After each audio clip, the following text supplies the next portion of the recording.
akan hilang. Maka disinilah peringatan Rasul Shallallahu Alaihi Wasallam bahwasanya Al-Quran itu akan mudah lupa bagi kita, maka sering-seringlah membacanya.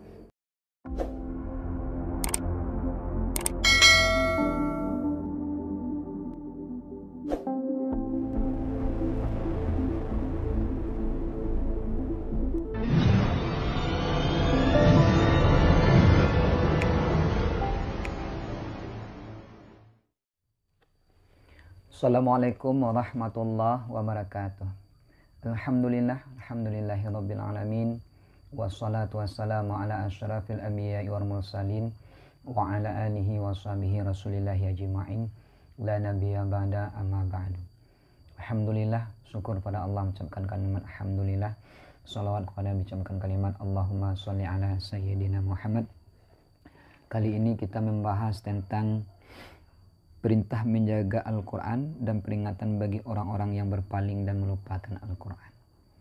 Dalam kitab di Riyadhus Shalihin menerangkan artinya tentang menjaga membaca Al-Quran serta peringatan bagi orang-orang yang berpaling dan melupakan Al-Quran. Zaman sekarang ini adalah zaman yang sangat berkemajuan, zaman yang canggih, zaman yang serba teknologi. Maka dengan zaman ini salah satu alat untuk bisa kita mengingat Allah, bisa kita belajar, bisa kita membaca Al-Quran adalah dengan alat elektronik, yaitu dengan HP. Tetapi dengan alat ini jugalah banyak orang yang melupakan Al-Quran. Sebab dengan banyaknya canggihnya teknologi, banyaklah orang-orang, anak muda, kaum tua dan seluruhnya terpedaya dengan alat-alat komunikasi dengan canggihnya dunia digital pada hari ini. Makanya demikian, marilah kita saling mengingatkan. Al-Quran itu adalah kalam Allah. Allah sengaja menurunkan Al-Quran untuk hidayah bagi manusia. Maka hal yang utama disusun oleh para penyusun Al-Quran terdahulu mengenai Al-Quran. Yang pertama apa? Bismillahirrahmanirrahim. Alif lam mim. Dzalikal kitabu la raiba fihi hudan lil muttaqin. Demikian kitab, janganlah engkau ragu pada kitab.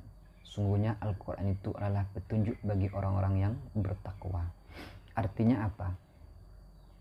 Al-Quran akan menjadi hidayah jikalau kita bertakwa kepada Allah. Jikalau kita meyakini bahwa Al-Quran itu datang dari Allah. Itu kali yang pertama.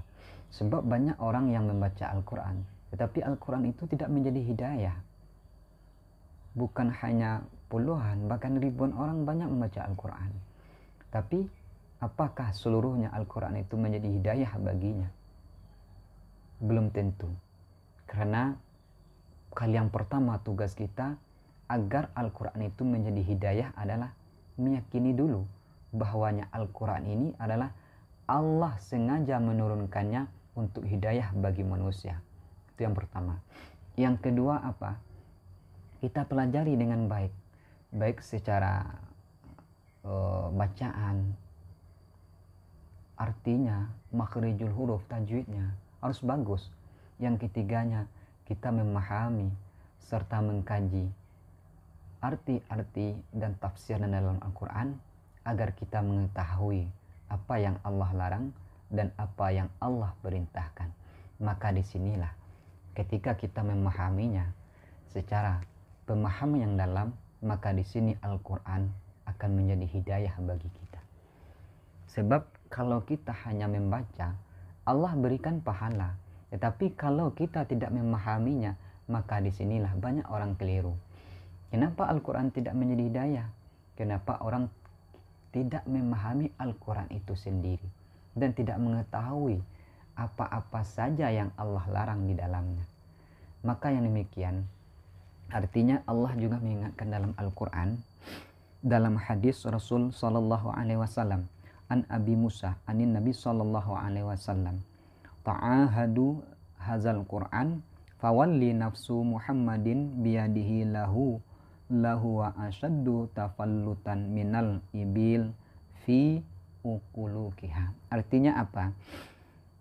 Nabi SAW bersabda, jagalah Al-Quran ini demi yang jiwa Muhammad ada dalam kekuasaan Allah.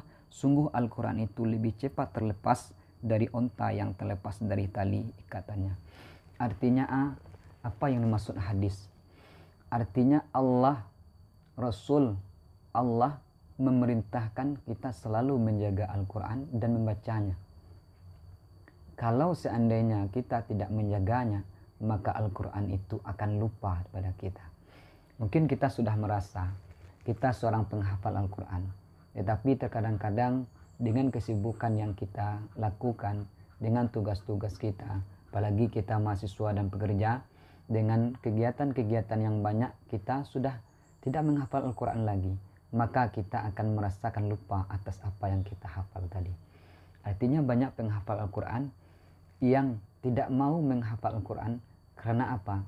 Tidak istiqomah dalam menghafal, karena Al-Quran itu mudah lupanya. Kalau Al-Quran hafalan yang tidak kita ulang-ulang, maka dia akan lupa. Maka disinilah banyak para pembaca Al-Quran maupun penghafal Al-Quran banyak putus asa atas demikian dan tidak mau membaca Al-Quran dan menghafalnya. Karena apa? Kalau seandainya kita tidak istiqomah dalam membaca dan menghafal Al-Quran, maka Al-Quran itu akan lupa. Setelah kita hafal satu ayat, satu surat atau satu juz, sudah lama kita tidak membacanya, maka dia akan hilang. Maka disinilah peringatan Rasul Sallallahu Alaihi Wasallam bahwasanya Al-Quran itu akan mudah lupa bagi kita, maka sering-seringlah membacanya. Jangan kita pernah meninggalkan membaca Al-Quran walaupun sehari pun. Usahakanlah sesibuk apapun kegiatan-kegiatan yang kita lakukan, maka jangan kita sampai tidak membaca Al-Quran dalam sehari. Karena apa? Ketika kita lupa dengan Al-Quran, kita pun akan lupa dengan Allah. Salah satu untuk jalur mengingat Allah adalah melalui Al-Quran. Membaca Al-Quran itu adalah bagian dari zikir. Maka membaca Al-Quran adalah bagian dari mengingat Allah. Maka sesibuk apapun kita, baik kita anak muda, orang tua maupun kaum tua, maka seringlah kita membaca Al-Quran. Maka insya Allah mudah-mudahan Al-Quran itu akan menjadi hidayah bagi kita dan salah satu jalan untuk mendekatkan diri kepada Allah dan memasukkan nanti kita ke surga Allah Subhanahu wa Ta'ala. Kali yang pertama kita simpulkan, marilah kita membaca Al-Quran, mempelajari dengan baik tulisannya, hurufnya, makhrijul hurufnya, dan cara membacanya. Yang kedua, marilah kita pahami, membaca artinya serta mengkaji secara mendalam agar Al-Quran itu menjadi hidayah bagi kita. Selanjutnya, kita sering-sering dan istiqomah dalam membaca Al-Quran agar Al-Quran itu selalu ada dalam pikiran kita dan dada kita, dan dia menjadi selalu menjaga kita dalam kehidupan kita dan mengingatkan kepada Allah.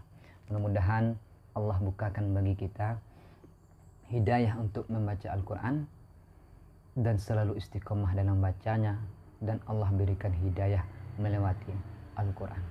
Baik, terima kasih. Assalamualaikum warahmatullahi wabarakatuh.